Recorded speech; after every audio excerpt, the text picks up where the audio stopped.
for today. In the meantime, the Prime Minister has been rocked by a $900 million scandal in which he gave a sole source contract to an organization that paid his immediate family members hundreds of thousands of dollars. Now, the Prime Minister could have picked any day to summon members of Parliament back to work, but on his website it says that he's taking, quote, a personal day. I guess he needed another long weekend. Why is the Prime Minister taking a personal day? And I'd like to ask the Deputy Prime Minister, is everything okay? The Honourable Deputy Prime Minister. Mr. Speaker, thank you for that question. As Deputy Prime Minister, part of my job is to be accountable to this chamber when the Prime Minister is not here. It's a privilege for me to answer questions on behalf of the government from members on the other side of the House. And I'm very happy to answer any questions the opposition has today. The Honourable Leader of the Opposition. On va voir, Monsieur le Président. Well, we'll see. Chaque jour, on apprend de nouveaux détails troublants concernant le scandale uni. Cette fin de semaine, Charity Intelligence, une chaîne de garde indépendante, a affirmé avoir de sérieuses préoccupations concernant uni. Ceci inclut des normes d'actes, des états financiers opaques et des démissions au Conseil d'administration. Est-ce que le Premier ministre était au courant de ces enjeux lorsque le cabinet aware of this? Was Cabinet and Prime Minister aware of that when the contract was given to his friends at We Charity? The Deputy Prime Minister, Mr. Speaker, the non-partisan public service recommended the We Charity as the only way of delivering the program. In every clearly, the way in this was rolled out was regrettable, and this is why we are dealing with this project. A group of people set up an organization with a charitable wing that receives money from the taxpayer. That same organization sets up a for-profit corporation that charges the charity for, quote, services. At the same time, the charity and the for-profit are gobbling up tens of millions of dollars worth of prime Toronto real estate, all the while giving a platform and endorsements to the politicians who approved the grants in the first place. Now, this isn't a plot line in a Sopranos episode, Mr. Speaker. This is the Prime Minister's current scandal. So will the Prime Minister show up at committee and testify? Will Deputy Prime Minister. Mr. Speaker, the non-partisan public service recommended this structure as the only way to deliver the program in the required time. Obviously, the way this unfolded was regrettable, and that is why the charity is no longer administering the project. When it comes to the committee, we are cooperating with it as we ought to do. Leader of the Opposition. Mr. Speaker, it's odd that the public service would come up with this idea all on their own. Charity Intelligence, a watchdog for charitable organizations, says we has no experience delivering this kind of program. Quote, I'm not sure how you would assess the charity's track record or capability to do this if it had not previously done such work in the past. That's from the Managing Director, Kate Baheen. Now, the Liberals say it is the public service that recommended we, and yet it was we that sent a proposal to manage this program directly to Rachel Wernick on the same day that the Prime Minister announced the program. So who in the Prime Minister's office prepped we for this announcement? Will Deputy Prime Minister. Mr. Speaker, I'd like to thank the member opposite for the question. As we heard clearly last week at committee, it was the non-partisan public service that recommended this structure as the only way to deliver the program in the required time. Let me also be clear with Canadians that the way this unfolded was regrettable, and the charity will no longer be administering the project. The Honourable Leader of the Opposition. Contrary to what the Deputy Prime Minister is saying, Mr. Speaker, nothing is becoming clear from testimony at the committee. In fact, on the Ethics Committee, Liberal members shamefully filibustered and ran out the clock so they wouldn't have to answer these types of questions. Getting up in the House of Commons and responding is not the same as giving an answer to very specific questions. Charity Intelligence went on to say that in 2018, the auditor flagged for the first time that We Charity was in breach of its bank covenants. That is a massive, massive red flag, end quote. Now, either the Liberals were aware of these issues and still approved the decision, or they were incompetent. It's either corruption or incompetence. Which is it? Deputy Prime Minister. Mr. Speaker, it is neither.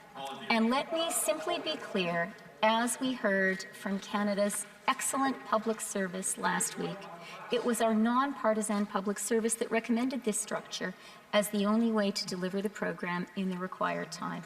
Now, obviously, the way this unfolded was regrettable, and that is why it's important for me to assure Canadians that the charity is no longer administering the project.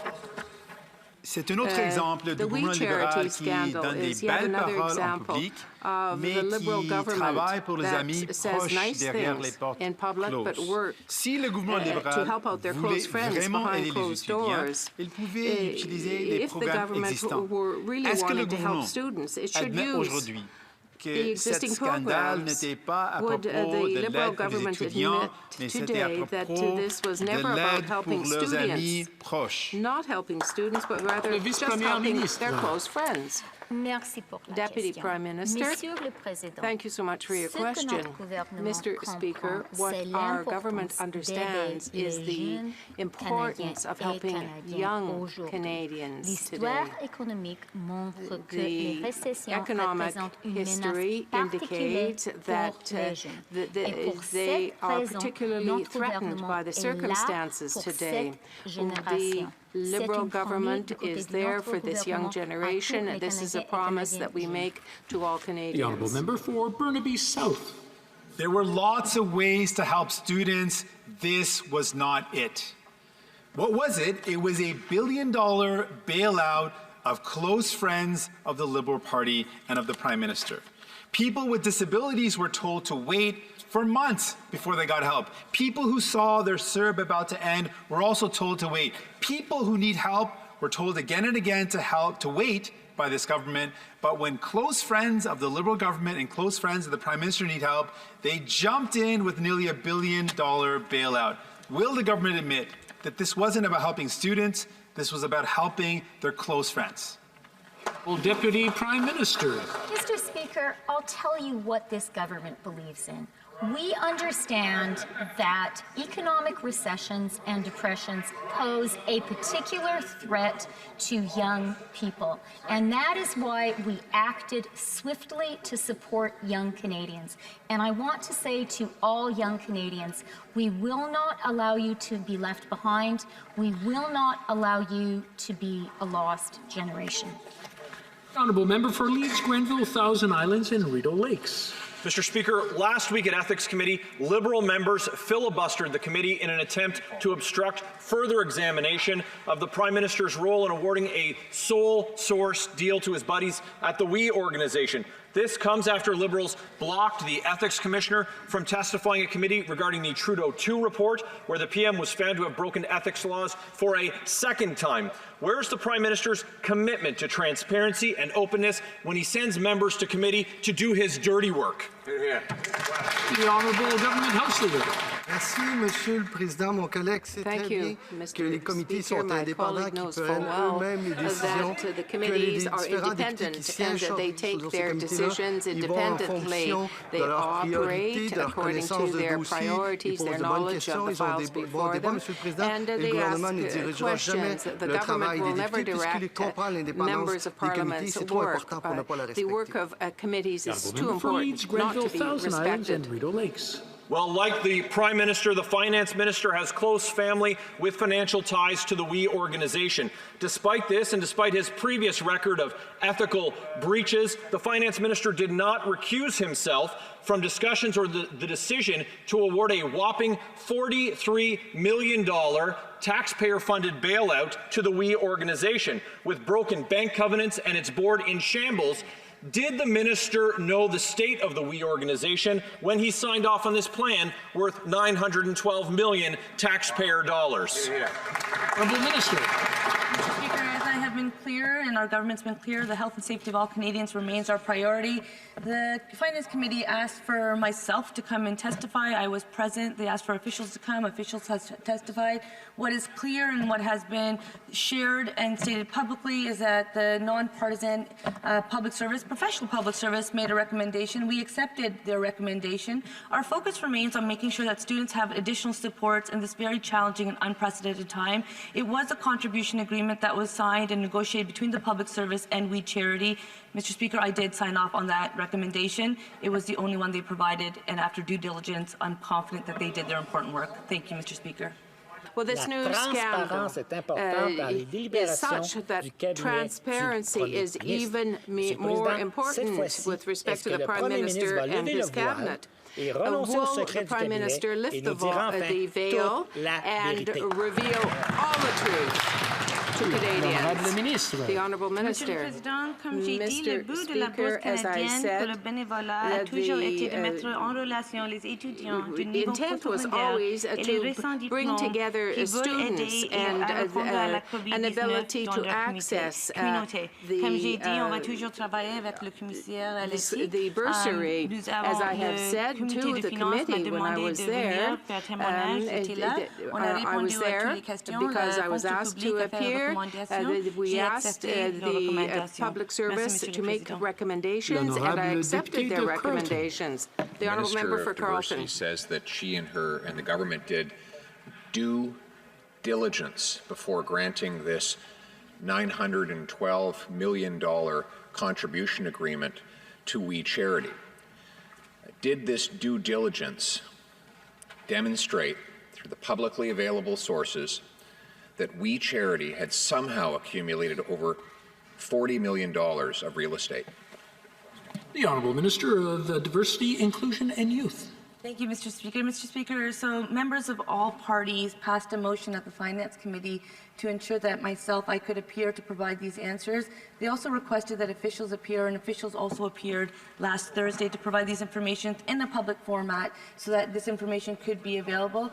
As I shared at committee, and I continue to share, that the nonpartisan professional public service made a recommendation. I am confident that they did their due diligence. Any of the information that was shared with me from the public service, I shared at committee to ensure that Canadians and members could have those answers. It was a contribution agreement that was signed because our focus was on students and not-for-profits in this very challenging time. The Honourable Member for Carleton. Yes, but the question was yes or no. Did the public service or did the government know that this organization had acquired more than $40 million worth of property? Perhaps we'll know the answer one day. Here's another question. If the government's telling the truth that it respects committees, the committee invited the Prime Minister to appear to testify. So now, yes or no, will the Prime Minister appear? The Honourable Minister. As we have stated, it's very regrettable the way the situation has unfolded. As the Prime Minister has also stated that he recognizes that he should have recused himself. We know that the Conflict of Interest and Ethics Commissioner is doing an investigation.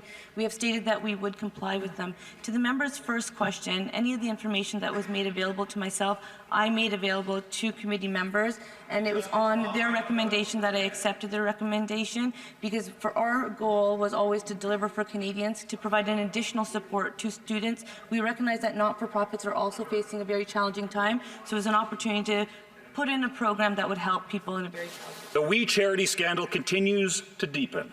More troubling details are being revealed daily. With their filibuster in the Ethics Committee last week, it would seem that they are hiding something embarrassing. Every minister should be asked about their connection to We. The Transport Minister, the Employment Minister, and the Foreign Affairs Minister have made it clear that they knew nothing about the Prime Minister's conflict of interest. The rest of Cabinet, however, must come clean. Can the Minister tell us if she was aware of the Prime Minister's blatant conflict of interest? Well, Minister. I've been clear that my focus as the Minister of Youth has been on ensuring that young people have the supports they need during this pandemic. The member asks very good questions, and that's exactly why when members of all parties supported a motion at Finance Committee to have us appear, I appeared. The first possible opportunity to have myself appear, I was there, and I made sure that my officials were there as well to answer these very questions. What is clear is that the public service made a recommendation. I accepted their recommendation because my goal will be to ensure that young people have the supports they need, and I shared all that information. It's publicly available. Thank you, Mr. Speaker.